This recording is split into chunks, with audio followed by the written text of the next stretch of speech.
Welcome to part one of a five-part video series exploring the relationship between lucid dreaming and out-of-body experience, otherwise known as OBE, as well as their link with remote viewing. Before we begin our interview, a brief word on why we're embarking on this project. I'm Bob Price, president of the Institute for Neuroscience and Consciousness Studies, or INACS, a 501c3 nonprofit organization based in Austin, Texas, dedicated to providing scientific research and public education into human consciousness. We've been developing programs like this for over 30 years, and we've found an enormous interest, but also a lot of confusion surrounding extraordinary human abilities such as lucid dreaming, out-of-body experience, and remote viewing. This series is focused on exploring and improving our understanding of these experiences for our viewers. To accomplish that goal, we'll be interviewing a number of the top experts in the field. We'll be asking each of them a preset series of questions designed to elucidate the relationship among these three human experiences. It should be a fascinating journey. Today, we're thrilled to begin our series and be joined by Thomas Campbell. For the few of you out there who aren't familiar with Tom's and his work, he's a nuclear physicist who began researching altered states of consciousness with Bob Monroe, author of Journeys Out of the Body, in the early 1970s. At that time, Tom and a few others were instrumental in getting Monroe's lab for the study of consciousness up and running. Tom has been a serious explorer of the frontiers of reality, mind, consciousness, and psychic phenomena for the last 50-plus years. I first got to know Tom and his work when INACS decided to invite him to Austin for a well-attended workshop back in 2008. Since then, he's continued to work tirelessly to get the word out, now having hundreds of appearances and videos on YouTube.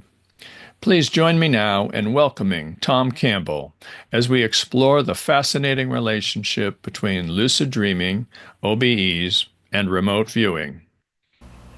Thank you, Bob. That was a very generous introduction. Question one is, could you give us your brief definition, and emphasis on brief, I think, definition of lucid dreaming and out-of-body experience? Well, yes, I can give you the definition of both of those, along with remote viewing, clairvoyance, healing, contact with non-physical beings, prognostication, viewing past lives, etc., because they all really fall in the same basket. And when you explain one, you've explained all of these things. Okay, they are all instances of an individual using intent to attach themselves to a data stream that is different than the normal physical reality data stream.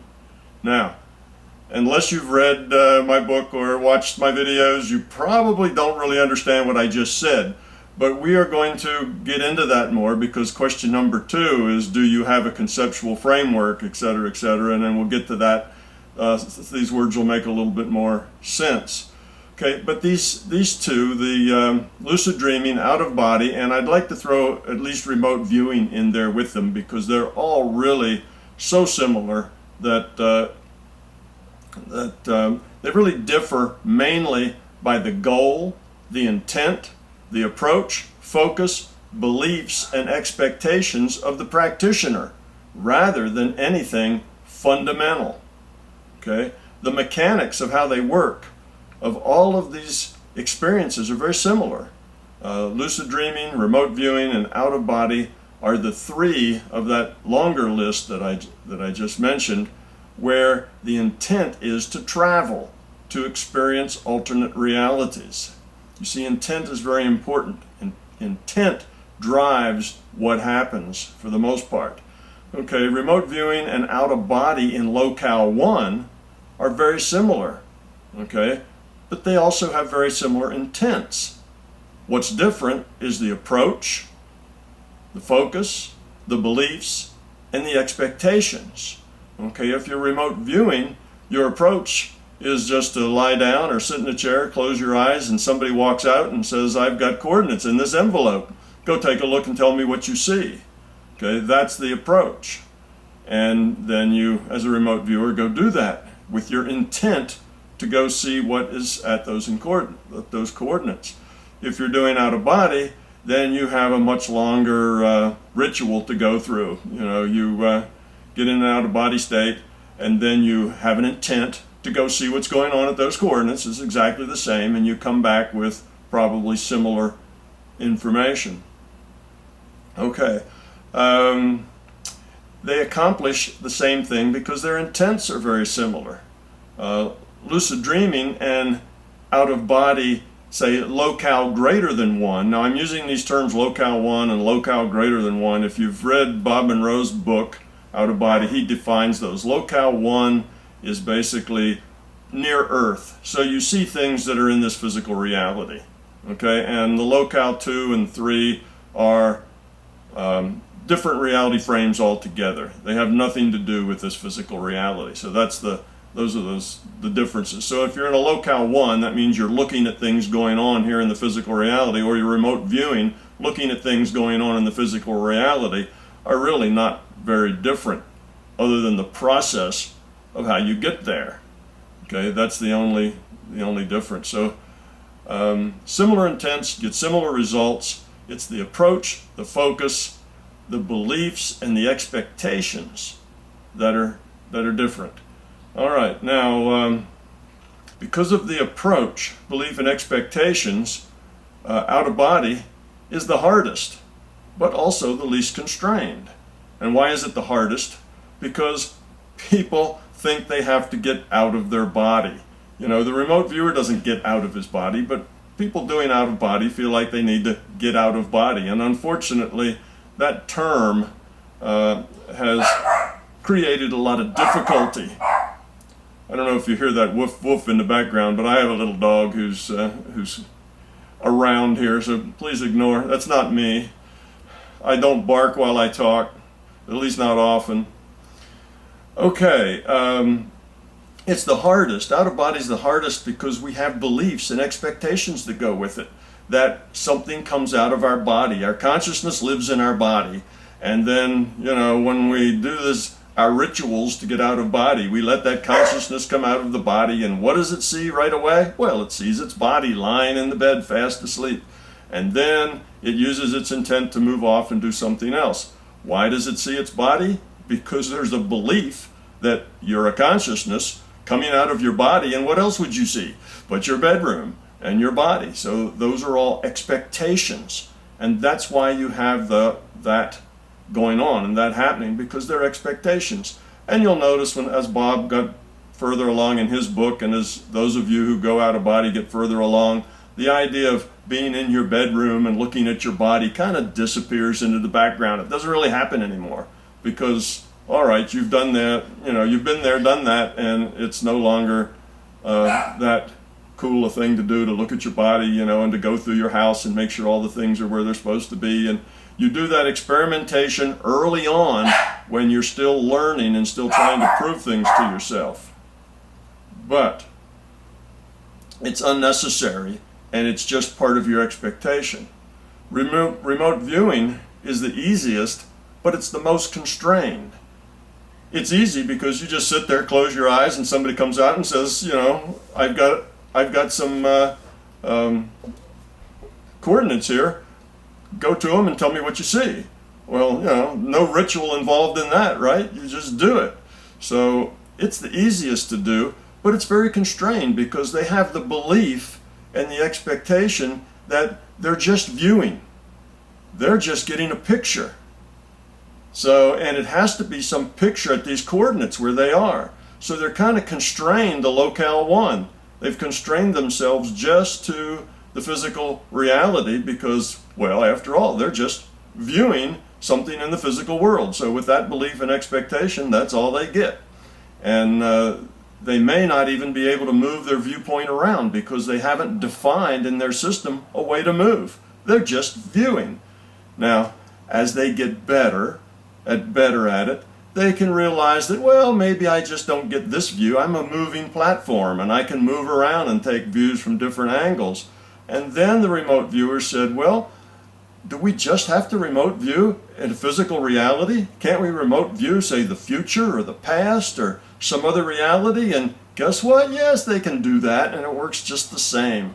Well, that's because it's their intent that's focusing, on what they want. And that's the way the larger consciousness system works. So it's the easiest, but it's the most constrained. And why? Because of the beliefs and expectations that you have when you do remote viewing. Now, lucid dreaming, it's not quite as hard as out of body because you don't really have to do this out of body thing. You start already in a dream. All you do is gain control of the dream. Now, its constraints are often the person feels like they're constrained to the dream world. They can get around kind of inside the dream and inside the dream world and go do things in this kind of dreamy reality where things come and go and aren't really quite so solid as they are in a physical reality, and that's because that's their expectation. So because that's what they believe, that's their expectation, that's what they've got. So depending on the lucid dreamer, some of them feel like, oh no, that's not the case. Once I wake up and get lucid, I'm as clear as, in a physical reality, and I can do whatever I want. It can be in locale 1 near Earth, or it can be any place else. And then there's very little difference between that and out of body. Now, out of body, I said, was the least constrained because there's no rules really about what you're going to see. It's like you get out of body and you're free. You see, you can go anywhere, do anything sort of thing. So there's very few constraints on that. So as you see, they're all really not much different. They're all instances of an individual using intent to attach themselves to a data stream that's different than the normal physical reality data stream. But they bring beliefs, they bring intents and processes, to the table. Now, the out-of-body process, you don't lose consciousness. You stay conscious the whole time. You lie down, you're conscious. You close your eyes, you're conscious. You get out of body, you're conscious. You don't lose consciousness. Okay, in the lucid dream, you lose consciousness first, go to sleep, have a dream, then wake up in the dream. Okay, that's just a process difference. Two different ways of doing the same thing. And in remote viewing, you also don't lose consciousness. You just use your intent to go collect the data. So if you look at those three and say, well, what are the minimum constraints there? And the minimum ritual, well, remote viewing has the minimum ritual, right? You just do it. It's just a matter of focusing intent. Well, out of body isn't any harder than that either. And lucid dreaming works the same with its different entree. So the second question is, do you have a conceptual framework of consciousness that can explain what is happening during OBEs, lucid dreams, and other psychic experiences? Well, of course I do, right? I wouldn't be here otherwise. Can you briefly describe this framework and how it relates to our physical body, the brain, mind, and other spiritual, astral, etheric, etc. bodies? Okay. This is going to have to be a very quick, over-the-top. If you want to understand more about the theory of how all this works, what is the nature of reality? How does out-of-body lucid dreaming work? What are the mechanics of it? What's going on?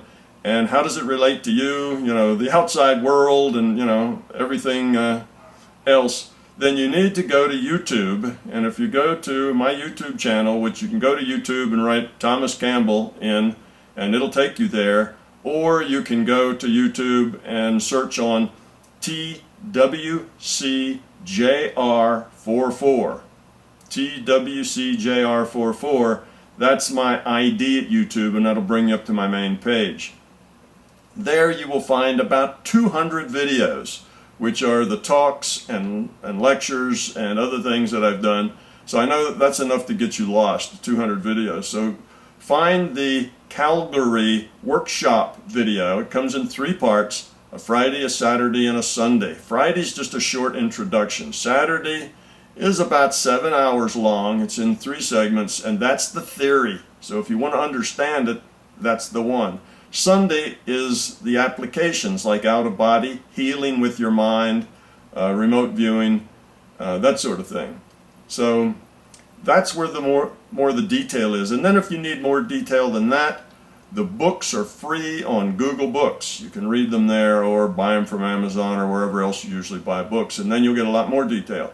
But anyway, what I'm giving you here is not going to be any logical derivations, because, you know, if that took 14 hours on 2 days, you know, at Calgary, it's going to be hard to do it in 10 minutes here and do a very good job. So here we go with a very short description. Consciousness is the only thing that is fundamental. Okay? Reality is based on consciousness.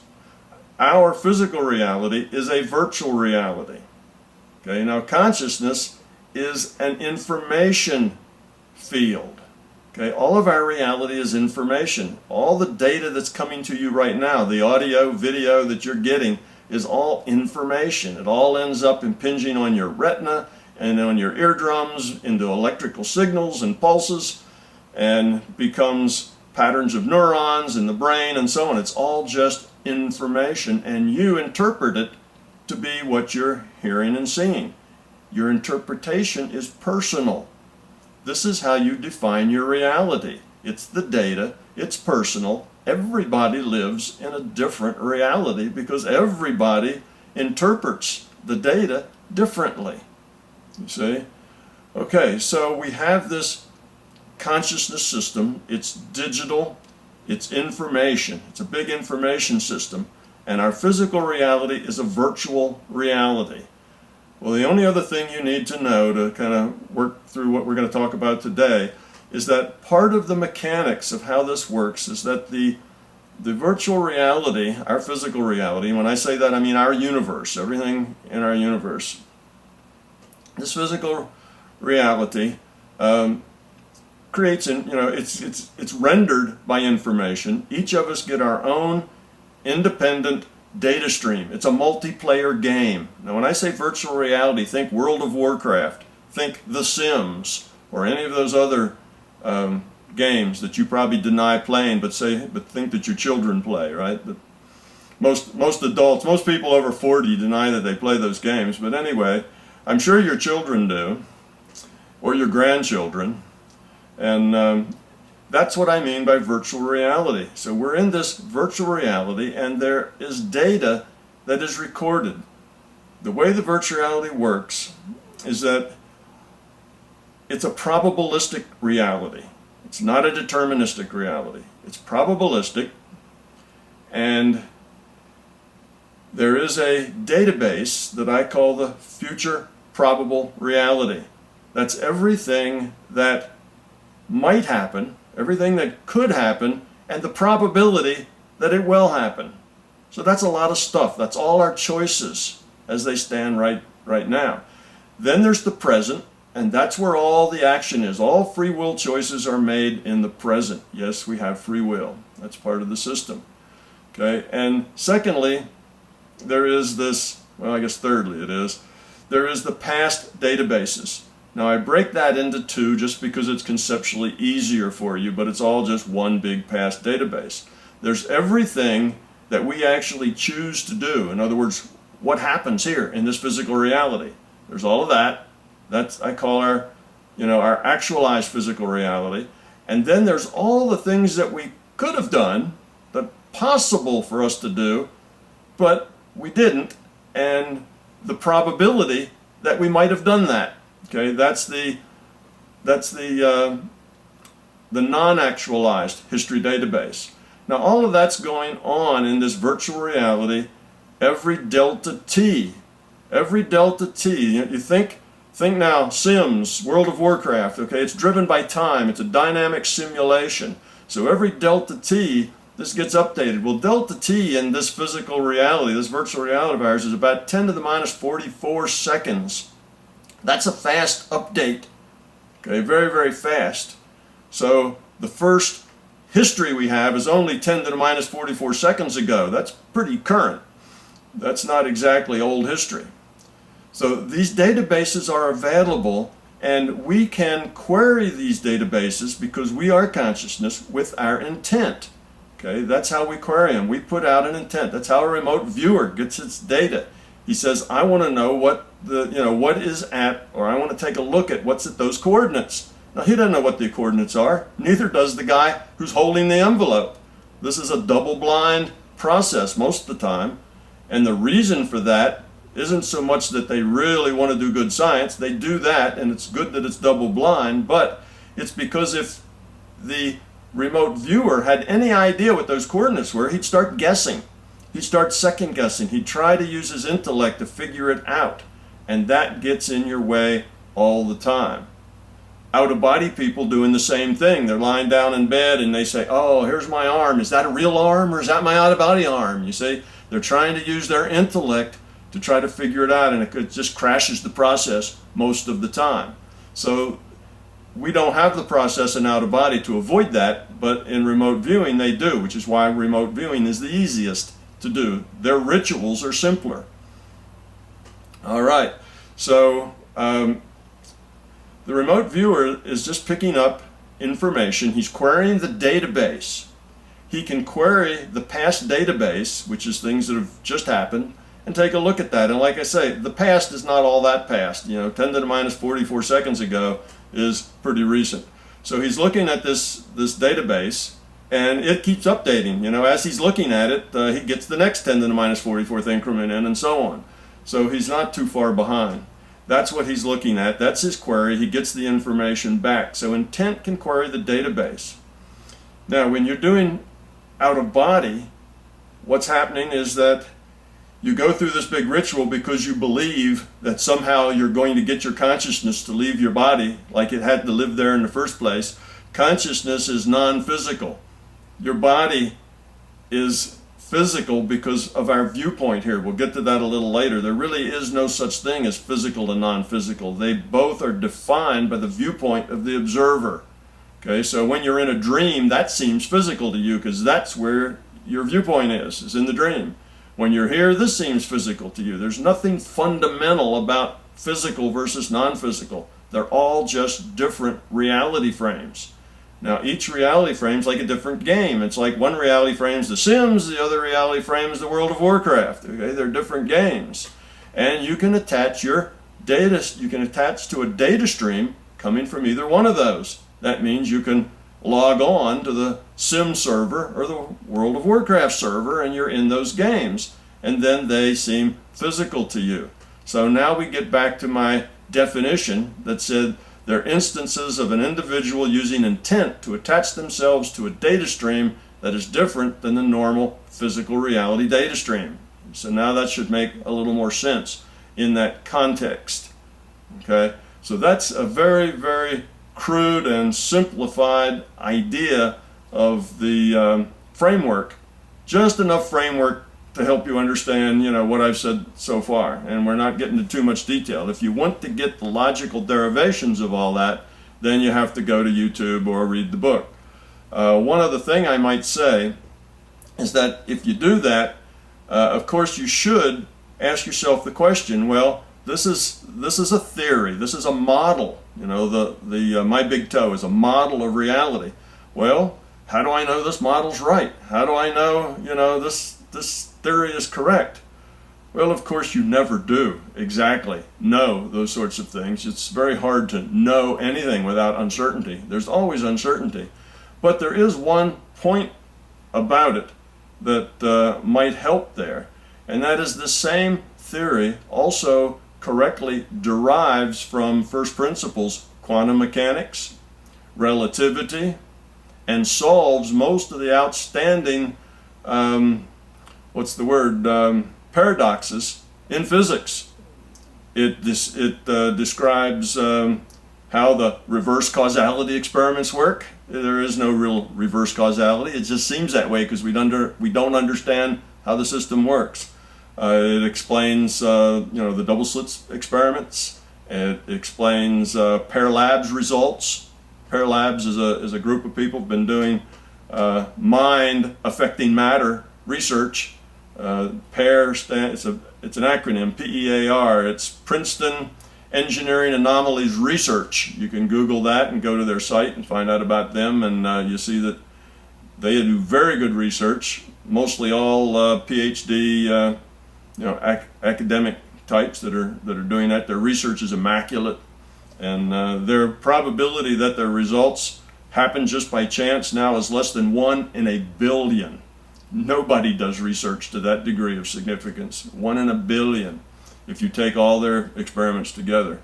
So anyway, it explains why it is they get those results. Now they don't know that; they just know that it happens. Okay, so let's move on. And I've already answered some of these other questions, so they'll be a lot quicker. The 2A is, do you see a distinction between lucid dreaming and out-of-the-body experience? If so, how are they similar? How are they different? I think we've already done that. So we'll move to the next one. Do you believe that some aspect of the individual's consciousness actually separates from the person's physical body during an out-of-body experience? No. The consciousness does not reside in the body, nor is it dependent upon the virtual body in any way. Okay? You know, the two things that make that problematical is, one, there is no physical reality. It's a virtual reality. And secondly, you have no body. That's a virtual body and a virtual brain inside that virtual body. It's just information. Okay? Just like your character, your elf running around in World of Warcraft, or your person in Sims. That's the kind of body you got. Just like the Sims guy has a body. It's a virtual body, and this is a multiplayer simulation, okay? So consciousness is the system, the larger consciousness system. We're fragments of that consciousness system.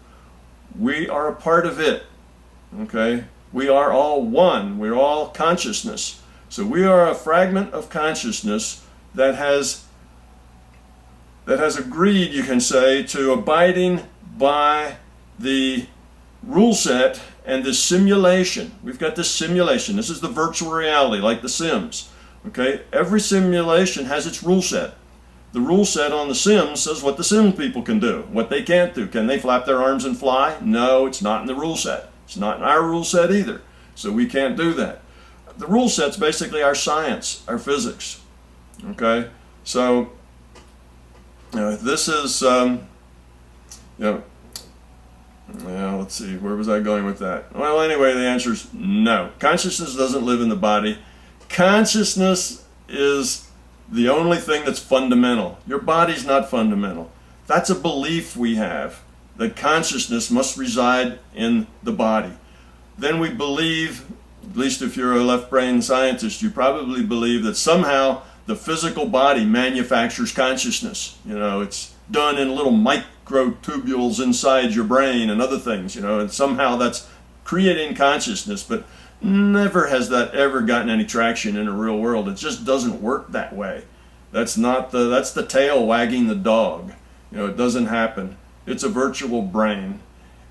What happens, we have this simulation that's our physical reality, and the simulation is evolving. It started with a big digital bang, if you will, and has been evolving in this simulation ever since, and we agree to abide by the results, the constraints of that simulation. Okay? So in that simulation, if somebody hits you in the head with an iron bar, then you get brain damage. You can't think as well. Maybe you lose memory. Well, that's because that's a bigger constraint now in the simulation, because that's what iron bars do when they run into heads. So then your consciousness has to work within those constraints, you see? So it doesn't mean that you damage the brain and now the brain, has not able to compute consciousness. That's the causality is backwards than the way most people believe. All right, so that will take care of another question as well. Let's move on here to, people seem to have a wide array of experiences while attempting out-of-bodies and lucid dreaming. How does your conceptual framework above account for the individual differences in experience? Well, one, what is observed is a personal interpretation of the data, right? You get data, you interpret it. That's why 5 people standing on the same street corner turn in 5 different accident reports. They all live in 5 different realities because they have to interpret the data that they get. Okay? Well, the things that affect that interpretation is individuals' fears, their belief, their knowledge, their understanding, their experience, all those things color how they interpret it. So we're all different. Okay, 2, where one goes, the data one gets is a function of an individual's fears, beliefs, expectations, and active intent. You go where you intend to go, mostly, unless you have a lot of fear which gets in the way, or expectations which give you constraints, or beliefs which give you constraints. Okay? Now sometimes it's not just your intent that determines where you go. Sometimes it's the intent of the larger consciousness system. Because another thing I didn't mention is that there is a purpose for our being here in this model. There's a reason why we pieces of consciousness are in this virtual reality doing what we do here. It's because we are part of the larger consciousness system's way of evolving. Consciousness is a system. It's a real thing, and it is evolving. And our job is to help it evolve, and we do that by decreasing our entropy, which means we have an information system. Information systems have entropy. Think of it this way: if all the bits in the information were random, the entropy is very high. As you have order, you create information. Information is pattern. Information is sequence. It's order of the bits produces information. Very specific order of the bits. So what we are to do is to help evolve by increasing content and order and information as opposed to creating randomness. And the theory will also tell you, if we had another hour to explain it, that decreasing entropy is the same as becoming love. So that's our purpose here, is to grow up, evolve our consciousness, increase the quality of that consciousness, which means move that consciousness closer toward being love. And the opposite of love is fear. All right, so next question. No, wait a minute. I was just in the middle of something there, and I rushed along too hard. What I want to say is that sometimes it's not just your intent, it's the larger consciousness system's intent. If there's a lesson you need to learn, if there's something you need to experience that will help you grow, you'll get that experience sometimes. If you are, remote viewing, or if you are, and you open up the gates to go elsewhere other than just near Earth, or if you're doing out of body, or if you're doing lucid dreams. It's just like when you bring up Google, when you're doing a database and Google comes up, it's got this little tag at the upper right hand corner that says, "Are you feeling lucky?" And if you click on that, it kind of goes out and randomly grabs information out of the database and shows it to you. Well, if you go out of body and you haven't really thought about what you're going to do, you don't have any intent when you get there, well, that's like punching the "Are you feeling lucky" button.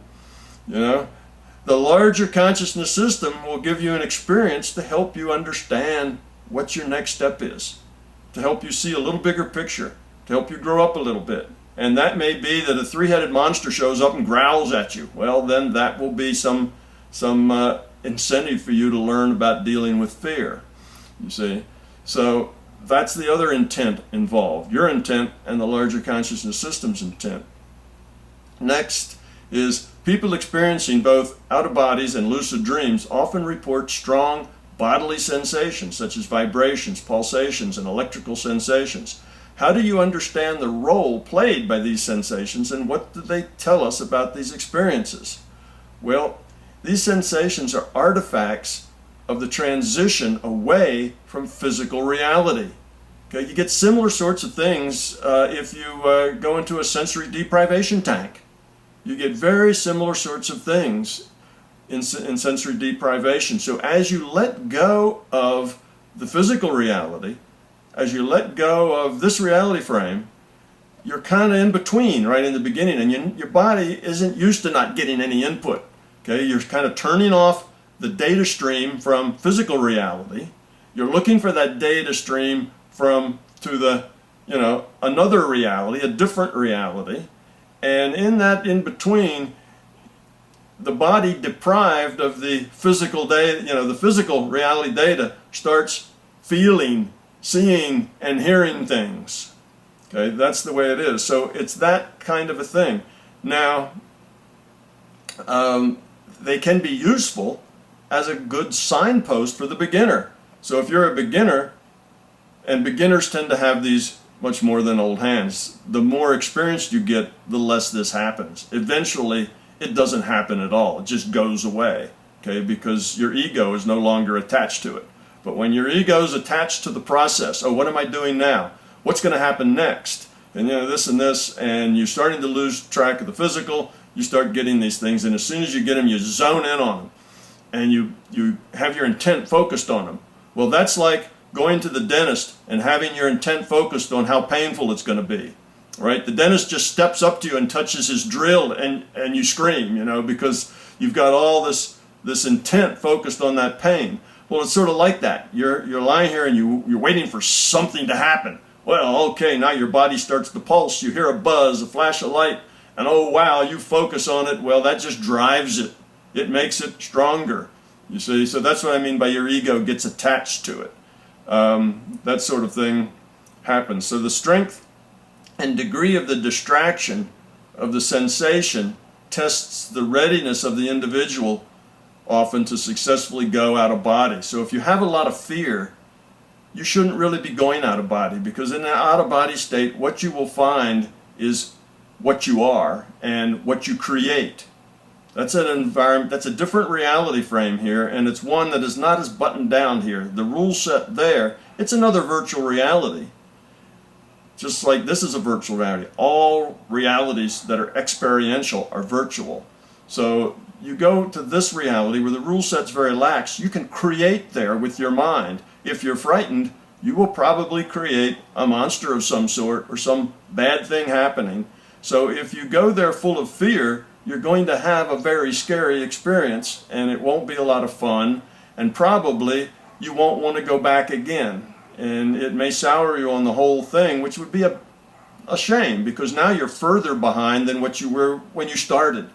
So to prevent that, the system will often give you some fear tests.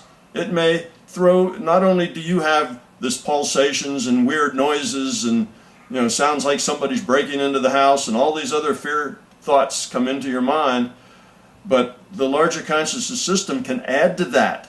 Suddenly there's this being, standing next to you, and a big bony hand comes out, and like this, and wants to get you, and oh no, and you run away. Well, that's just a fear test. If you can't deal with that big bony hand, you won't get very far, because you don't belong there. If you have fear, you will manifest that fear, and you'll scare yourself, and it'll be a bad experience. So the system doesn't really want you to have a bad trip. You see, just because you don't know better that you shouldn't be there. But if you use it as a signpost, you can get into that state. Now you feel yourself doing this vibration, and you think positive. You say, oh yeah, that's good. That's a good thing. I'm getting there now. I'm letting go of the physical. I'm starting to do this. So use it constructively rather than fight with it or worry about it. If it starts to get more violent, you start to shake like you're elastic and somebody's really, shaking you on the other end, well, ride with it. Say, okay, let's ride this thing, see where it goes. And as soon as you let go of it with your ego and go with it, it'll calm right down and go away. You're the creator of that. Okay, next question. How can one understand the subjective versus objective nature of what one perceives during an out-of-body or a lucid dream? Okay, for instance, when we meet another person in an out-of-body or lucid dream, how can we tell whether that person is an actual individual or simply a projected aspect of our personality or imagination created by our mind? All right. First of all reality is subjective. All reality is subjective. Things appear to be objective when the uncertainty is small. This physical reality is subjective. It appears to be objective when the uncertainty is small. Okay, so you look at your chair there and you see a blue chair and so on, and you can feel it. Well, the uncertainty is very small about what's there. You see it, it's a blue chair. Everybody sees it, it's a blue chair. You all agree on it. Then we say that's objective reality. But that blue chair isn't nearly as objective as you think. You see? if somebody had to weigh that blue chair, it really couldn't be done exactly because nothing gets measured exactly. There's always error, okay?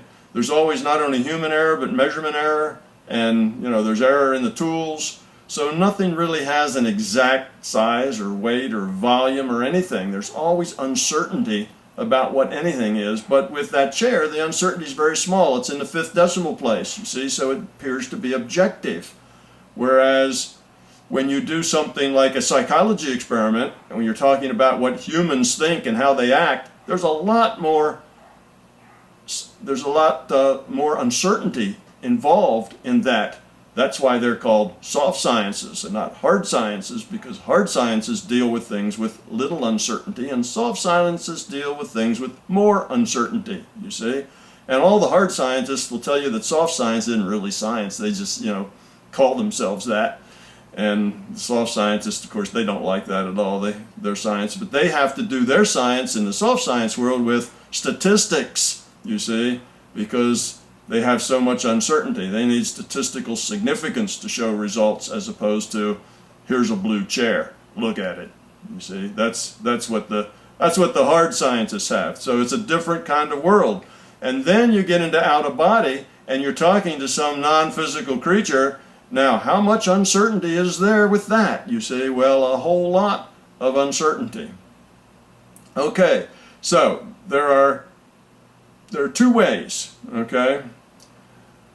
2 ways that you can tell. One is collect evidential data that is physical reality related, okay? Like the remote viewers do, like the Locale 1 people do. Collect enough data so that you can convince yourself that what you're doing is real. So you go someplace, you look and see what's there, you find out if that's really what's there. You go to somebody's house, you see what they're doing, what they're dressed in, the color of their shirt, the TV program they're watching, whatever. Then you come back, you call them up, you get data, okay? You practice healing. You do whatever you can do that is physically connected so that you can check it out, okay? So that's the first way. If you do that, eventually you will get a sense that you are experiencing something that's real. Now, nobody else will necessarily believe you, but that's not important. You will know in your own mind that you are doing something real. This is your reality, okay? So that's what's important. So you gain enough experience, okay, that the answer is obvious to you. Now, you don't have to do that. Sometimes you can't do that. You're talking to another being, which was the example in the question. Now, how can you check that out, in the physical reality? Well, you can't. But if you've done your checks up front first, you can have a good sense that, well, I'm doing the same things I do when I do get those right answers when I remote view and when I check on my out-of-body things, and this feels just the same. So that gives me a little confidence that maybe this is right.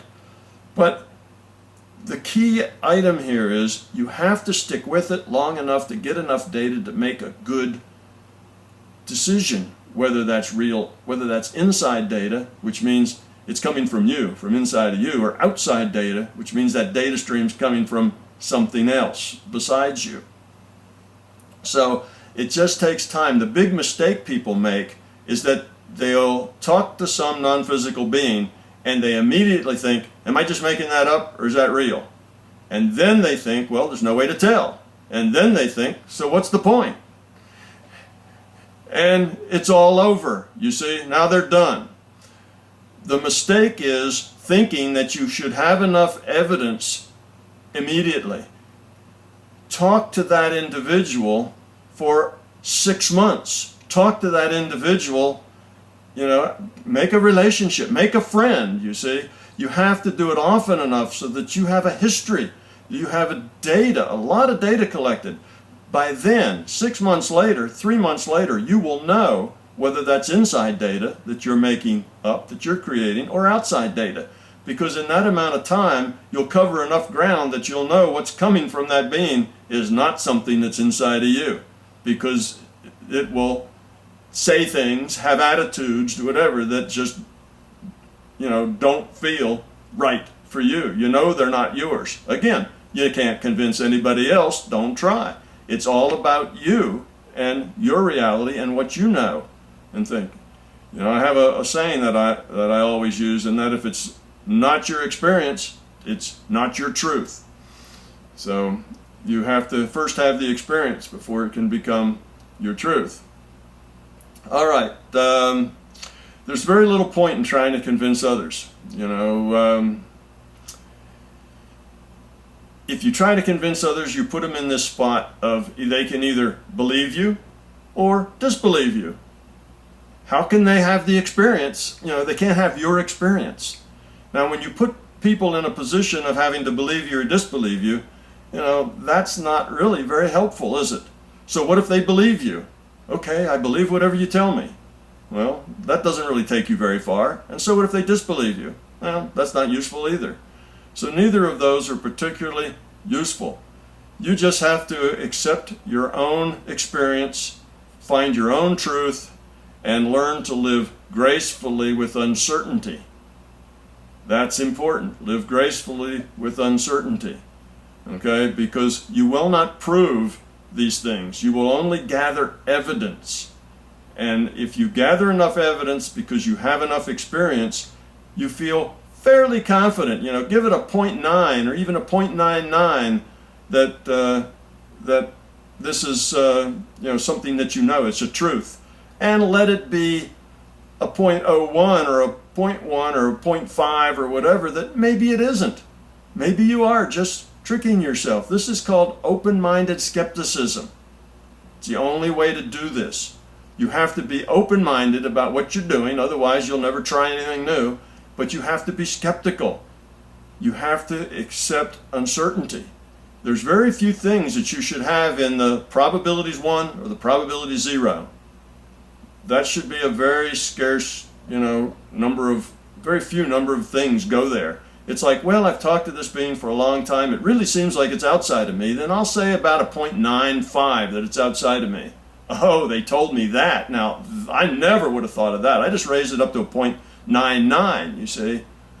So, or they told me that, and that sounds kind of fishy. I think I'll put that back down, you know, to a 0.5. You have to do this all the time. Don't feel pushed to believe or not to believe. Don't talk to somebody one time and say, should I believe it or not believe it? See, wrong question. Not the right time to even ask the question. All right. If your point is to prove the truth and reality of your out-of-body experience to others, then you're chasing your tail and you'll never catch it. You may convince some to believe you, but you will prove nothing. Okay. Now, in the big picture, it doesn't matter, you see, and this is the more important point. You know, you ask your question, is the experience true? Is it real? That's the wrong question, okay?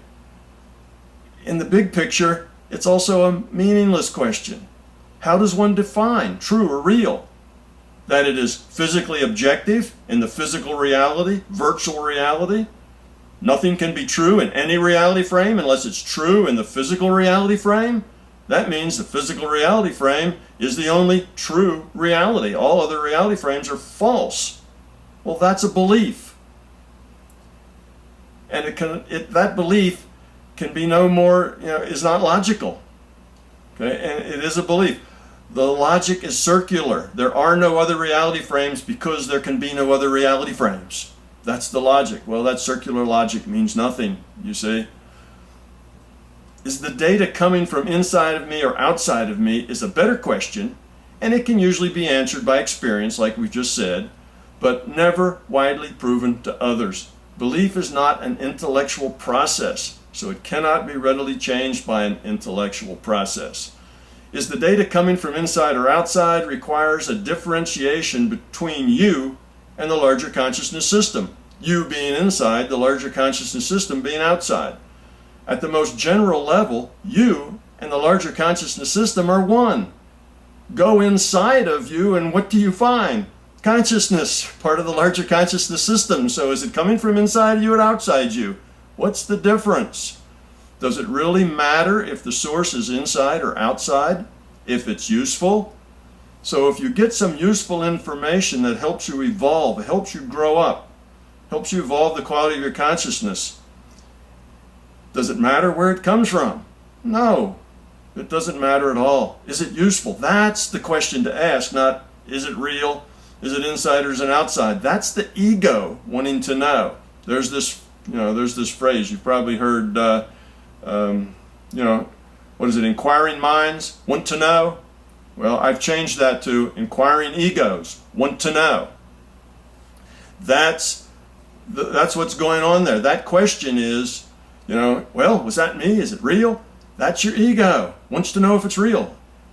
You're trying to know whether you should pat yourself on the back or call yourself an idiot.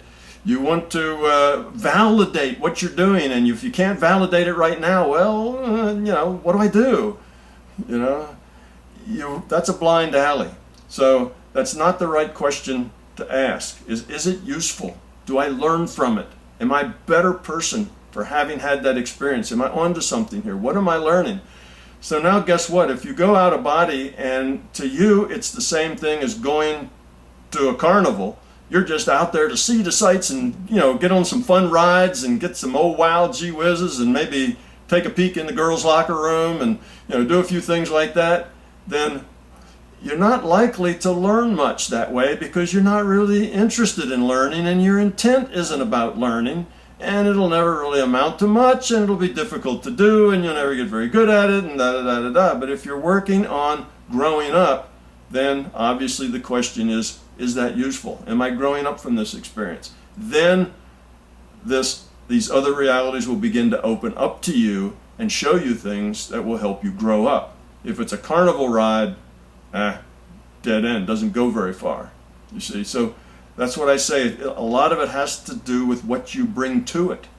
The experience you have is based a lot on your fears, your beliefs, your expectations, but mostly on your intent. Why are you doing this? What do you hope to gain? That'll make a big difference in your experience. Okay, next question. It appears that obtaining specific confirmation that one is truly perceiving actual events in the physical world from a vantage point separate from the physical body seems to be spotty and elusive. Why does it seem so difficult to verify that one is observing the physical world during an out-of-body experiment? Well, there are two reasons here. There is no physical body, and two, there is no objective physical reality. Okay? Well, that answers that question, doesn't it?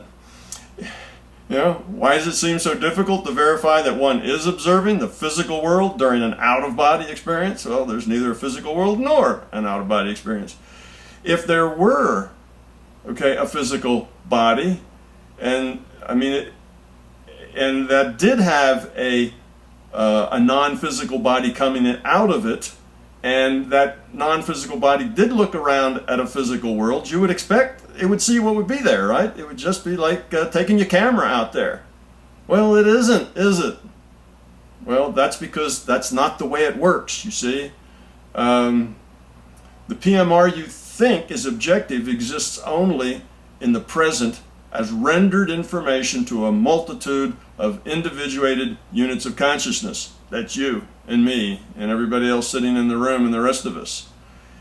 In a locale one, which is a out of body, one is still just interpreting past data and expressing that data in terms of personal metaphors, right? That's all we can do. We get data, we interpret it according to our own personal background and understanding and fear and knowledge and whatever. Okay. Also, the data may not, the data that you are getting may not be complete. Inconsequential details are sometimes not saved to the database. Okay? This is a practical system here. It doesn't save every minute detail. It's not a deterministic system. It's a probabilistic system. It saves what it thinks are likely, or that it's probable that will be useful. Okay? So some of the details just not there. Sometimes things are reversed. You'll go out of body and you'll fly down the hallway in your house and there's a big pot of flowers, but it's on the right and it ought to be on the left. Why is that? Well, that level of detail wasn't thought to be important, so it wasn't stored. All right, it stored the big pot of flowers, and could have been right, could have been left. That's just another bit or two that it'd have to have, but the data wasn't that important, so it didn't get saved. So when you recall that data, you get maybe a random variable there, right or left. Now you pick the wrong one. That's why sometimes it comes out on the right side of the hall, and sometimes it comes out on the wrong side of the hall, because you're getting random bits, because everything isn't saved. It wouldn't be very practical to save every possibility and every data, every piece of data in this reality frame. So that's another reason. Okay, part of this question then is, can you share some examples of concrete confirmation, personal or otherwise? Yes, I could. Hundreds, if not thousands. I've been doing this. I've been, after 2 years of being with Bob Monroe 20 hours a week, going out of body was a natural thing for me. It was easy to do. I do it whenever I want to. Eventually, now it takes less than, a tenth of a second to do it. You don't need any ritual. You don't have to let on. You don't have to close your eyes. You don't even have to stop driving your car talking to people. You can parallel process it. So it gets to be easier and easier. And I have lots of experiences. It says, let's see, what's the rest of that sentence? Can you give some or explain some? Yes, and the one I would explain, since you asked, would be the one that's in my book, which was the one that gave me my first big hit between the eyes with the 2x4 that all of this was real.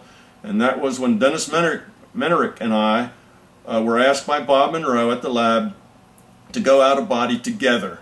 And we met above the lab. We intended to stay together. And we went off and had an out-of-body experience with lots of detail and rich happenings in it. We met people, we went places, we saw things, we talked to each other. And we came back, and Bob had this recorded on 2 tapes. Now, we were in isolation booths that were acoustically and electromagnetically shielded from each other. And we were talking as we went over microphones to Bob. That's how we did it. And Bob flipped the switches on these 2 separate tapes that had Dennis's audio and my audio on it. And there we were talking to each other, answering each other's questions, seeing the same things. And my jaw dropped on the floor, and that was a big aha moment for me. So that was one of the big experiences, because even though I had been doing this for probably a year and a half by then, I'm a hard-headed physicist. I don't give in easily, and it's like, yeah, we've collected a lot of data, and yeah, we've done a lot of strange things, but I'm not sure it's really real. It just seems to be real, but there was no way to wiggle out of that one. There it was. It was my experience. It was on tape. It was Dennis's experience. So how do you claim that that's not real? You can't even claim you imagined it, because you got another person. One was sitting at the lab hearing both, and Dennis, plus it's all captured on tape. You kind of have to say, oh my God, it's real. And that's what I said for about 2 weeks. That was a real big one for me. Okay, another part of that is, do you believe a controlled experiment could be set up to scientifically verify that consciousness is actually leaving the body during an UBI? Well, there we are back to that again. No, you cannot, because consciousness does not leave the body. That is a metaphor, not an actuality. Of course, the answer is, from a bigger picture, of course you can prove that it works. Locale 1, out of body, is the same as remote viewing. The only difference is approach, belief, and expectation of the practitioner. Remote viewers do such scientific experiments every day. They're almost always done double blind, because that helps the remote viewer not second guess. Okay, there are thousands of evidential experiments that have been done with very strict scientific protocols. They began back in the 1970s with Russell Targ and Hal Puthoff, both physicists, both at Stanford University, out of the Stanford University Physics Department, with results published in a prestigious peer-reviewed IEEE journal on communications. That's where I first read about it. And so there's an out-of-body, scientific protocols, 2 physicists doing it, published in a peer-reviewed journal. What else do you want, you see? Can it be done? It's been done. It's been done hundreds and hundreds and hundreds of times. There's really no question about that. Okay. Next we get to G here. How does remote viewing relate to these experiences? Do you see remote viewing as simply an out-of-body without the physical sensations? Well, as I said before, I've already answered this. The only difference is intent, approach, belief, and expectation of the practitioner. The mechanics are all the same. Okay, what did these experiences, this is a question now, what did these experiences, lucid dreaming and out-of-body experiences, reveal about the nature of consciousness and or the nature of reality? I see I'm running out of time. I better start talking fast. Okay. One thing it reveals is that consciousness is the fundamental reality. Okay?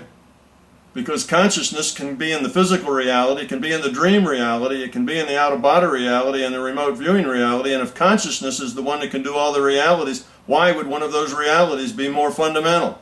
Consciousness is the fundamental reality. That consciousness is not physical, nor physically derived. That's the second thing it tells us. Okay? There's nothing physical moving when you go out in remote view or have an out-of-body. So it's not physical. Consciousness is the fundamental reality and consciousness is not physical. Okay, the third thing that it reveals is that physical is relative to the observer. There is no physical and non-physical to reality. All realities are fundamentally both virtual and equal. None are more or less fundamental or more or less real than the other. What seems physical is from the point of view of the observer. So there is no physical and unphysical. Next question, how can one begin to explore these states? Do you have some brief but specific recommendations on how one can get started? Yes, start with meditation. That'll help you calm your mind. If your mind is constantly full of static and noise, it's not going to work very well. Secondly, get rid of fear, ego, belief, and expectations. Out of body is not fundamentally important. Okay, you have to realize that. It's not a fundamental thing to do. The fundamental importance is to grow up, evolve the quality of your consciousness. That's what's important. If you do that first, if you focus on getting rid of fear, becoming love, out of body will become easy and natural. You won't need a ritual. It'll be no effort. Okay? So trying to push it ahead of its time is a lot of work, and generally it's like pushing on a string. Doesn't work too well. Number 5, next to the last question here. Well, there's a couple of parts, just a few more. Are there any potential dangers or safety issues in exploring lucid dreams and out of body? Are there any precautions you would recommend? Well, the downside is proportional to one's fear. If you are fearless, you will have little to worry about. You may use affirmations if you still have some fears. There's nothing wrong with using affirmations. They make you feel better, and it will help you focus your intent on positive experience. Could you address fear that comes up while exploring these states and the role fear plays in the experience? Well, you have fear of death, fear of the unknown, fear of not being in control, not coming back, being hurt, getting lost, etc. Mostly fear serves the purpose of weeding out those who are not ready. Sometimes the fear is a test generated by the system. The system wants to help you deal with your fear and to keep you out of the out-of-body experience if you're not ready for it. B, can we utilize out-of-bodies and lucid dreams to overcome our fears? Sure. One can use anything that frightens you to overcome your fear. It's a chance to practice courage. You just have to have the courage to go. If your body is wiggling and waggling and you feel, electric shocks and buzzes and the big hand comes out, moves towards your throat, just say, come and get me. It's okay. I'll be fine. Don't worry about it. And it'll all just poof and disappear. Those tigers are all paper tigers. Okay, what are the potential benefits of lucid dreaming and out-of-body for the individual, society, and humanity? Well, that all depends on the intent of the individual. Okay? It's not necessary, but it can be beneficial to seeing a bigger picture, particularly if you're one of those left brain types that need to have everything proven, logically to you. Okay? If you're a left brain type, you want to have the experience. Remember, if it's not your experience, it's not your truth. Well, If you can live with that, and most right brain people can live with that without any trouble, they don't need to experience things. They understand from an intuitive level. But if you're a left brainer like I am, you got to see it, you know, you have to feel it. It has to be indelible, something that you can't, you know, find another answer for. So then it can be helpful. Okay, the last one we have, and I'm only 2 minutes over, that's not bad. Do you view lucid dreaming and out of body as potentially part of an individual's spiritual practice? Do you believe these experiences could be used in the service of attaining what some practitioners refer to as awakening or enlightenment? It can be. Again, it depends on what the user makes of it, you know, what they do with it, what their intention is. It can be, but it's not necessary for. You can become enlightened, you can grow and become love without ever doing an out of body. It's not an essential thing to have to do. If you're left brain, doing things like out of body remote viewing will help you convince yourself that there is a larger reality, and all reality is not just physical. Okay? Out of body, lucid dreaming, remote viewing will not by themselves concur any spiritual benefits. But out of body can, and the others, can be fear reducing, and some out of body experiences can be mind opening, especially if the intent is to grow spiritually. Growth accumulates only at the being level as opposed to the intellectual level. So as long as it's only an intellectual exercise, you're not going to get much spiritual growth out of it. Okay? By expressing right intent through making good choices, okay, not by having experiences. Just having an experience doesn't help you grow spiritually. It's what you make out of that experience, what you gain from that experience. Otherwise, if just having an experience helped you grow spiritually, one could take drugs and evolve spiritually, because the drug will give you an experience. But the experience isn't the point. The point is, what are you learning from that experience? Well, if you're blown up into the non-physical with a drug, you don't learn much of anything. It's like, wow, gee whiz, look at that. You know, and then crash, you come back down. That's not a learning experience. Now, it may be in a sense. You could have a drug experience that gave you a sense of, wow, reality's big. Well, then if you had another one, it's, wow, reality's great. And then another one, wow, look at this reality. You see, that's not going anywhere. But if you quit after the first one and say, wow, reality's really bigger than I thought, I need to learn how to go there and then explore this place and do it in a controlled, way with a good intent. Now the drug has been of some value to you because it showed you, it opened a door, but you don't just walk up to the door, open it, go wow, and close the door. And then walk up to the door, open it, and go wow, and close the door. You see, that's not useful. So, Well, thank you, Tom, for such an in-depth, far-ranging, and comprehensive presentation. That's a great way to kick off our five-part series. We appreciate it. good. It's been fun. Thank you all. I've enjoyed it. Hope you have too.